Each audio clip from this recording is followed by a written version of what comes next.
Hello, my beautiful diamonds and my Teletubbies.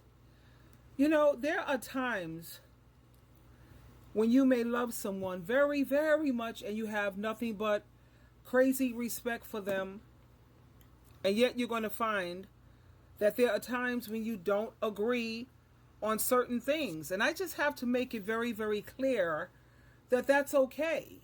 When I say I love someone, I mean that genuinely.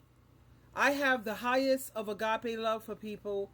And then, you have the philia, eros, storge. There's different types of love. But when I say I love someone, I love them basically when I, haven't really hung out with them or really get to know them, what have you. I have the highest, like a divine love for everyone. Like I was speaking with my daughter, she's my social media daughter, the sovereign woman. Do I still love her even though we don't see eye to eye when it comes to God and Christ-like issues? Yes, I do.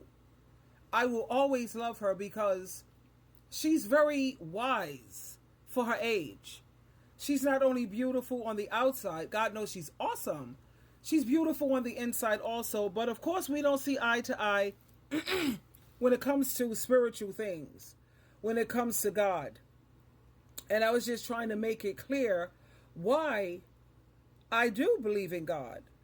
You have some people who argue that there is no scientific evidence to support the evidence of God. But as a Christian, I believe that God exists. His existence is evidence when you look around the world. Just look around the world. When you look at the complexities and order in our universe, look at how complex it is. That shows you that there's a creator. Just knowing the laws of physics and the precise balance of elements required for life to exist on Earth, that's all. That doesn't come by coincidence. That points to a higher power who designed and created all things. And then when you think about the existence of our morality and our our natural sense of right and wrong, let's think about that. That also suggests that there is a moral lawgiver. If there is no God, then morality is subjective and it varies from person to person. But we all as human beings, we have an innate sense of justice, an innate sense of fairness, which points to the existence of a moral lawgiver who created these principles. And then finally, I've had personal experiences, and there are millions of people around the world who can testify to the reality of God. Many people have had encounters with God that have literally transformed their lives, and they can't take credit for that. These experiences, it can't be explained away, or it can't be explained as, oh, that was just a coincidence or a hallucination. No, darling. That had to be done because I've had myself in situations, my beautiful diamonds and my tubies. Let me tell you. I'm going to tell you what God, Christ, the universe, karma, whatever you want to call it, your higher power loves. And I'm going to tell you what they love, the truth. I was in situations that nothing could have got me out of that. Nothing. I had nowhere to turn. I had nowhere to turn to. I was trapped. I've even seen things. And I don't use drugs. I've seen things that was like, what? I mean, really?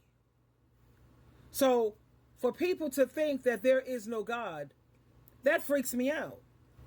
It just freaks me out because, like I said, I keep thinking about the complexity and the design of the universe. That in itself, it's an indication of a higher power.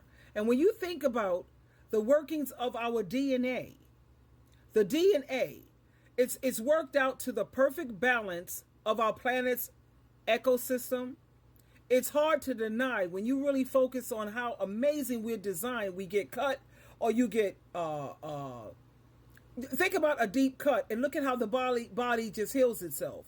It's just automatic. It's just the way we heal, the way we get sick, and look at how our body is so resilient and how it bounces back. When you look at God's creation, just look at the animals right there.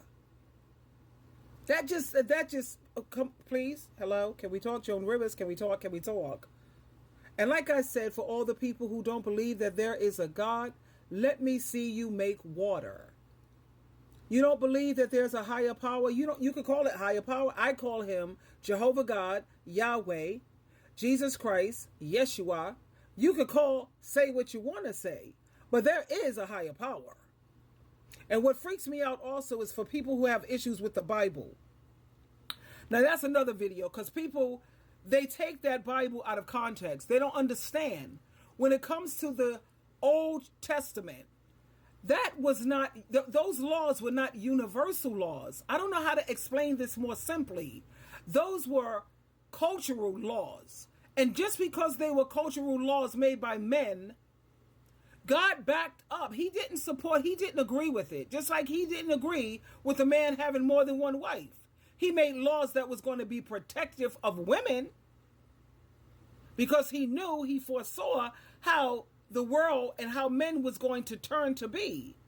But when you look at the New Testament, I focus on that New Testament more than anything, because that's when Jesus Christ came on earth. That's when Jesus stepped up. He came into the picture. Now, about all of this having more than one wife, nah. Jesus made it clear a man is to be the husband.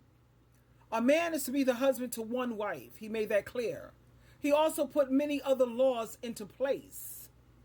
Like when it came to women can't teach and all of that, again, that was a cultural law for the Jewish women. Just like when you think about African culture. African culture is not our culture, not American culture. It's not Asian culture. Think about the Asian culture. They have a certain rules and regulations that they go by that Americans would like. That don't apply to me, sweetheart. I'm not of your culture. That is not a universal law. And that's where women get bent out of shape when it comes to God. They're so angry because they feel that God is in favor of men and God don't give a damn about women. That's wrong. Because like the Bible makes it very clear, if you don't treat these women right, your prayers will not be heard. And try living in a world without your prayers being heard, honey. You're up the creek. You're done. Your goose is cooked. And sometimes people have to be put into a position where God is going to have to show you. You think you don't need me? Watch this. And then you're going to be in a position where you have nowhere to turn except to who? Your creator, your designer, the one who loves you anyway. He's just waiting on you to trust him, to depend on him. That's all he's asking. But you want to go ahead and keep saying, oh, I don't believe in God, even when you see all the evidence around you, But when it comes to, and I also think about how they argue that science and religion are at odds. But when you think about it, science and religion, it kind of complements each other, because science can help you understand the mechanics of how things work. They understand the mechanics of how it works, but it doesn't explain why they exist in the first place. Now, you have a lot of people who used to believe in evolution. They don't believe in that anymore because they've been proven wrong time and time again.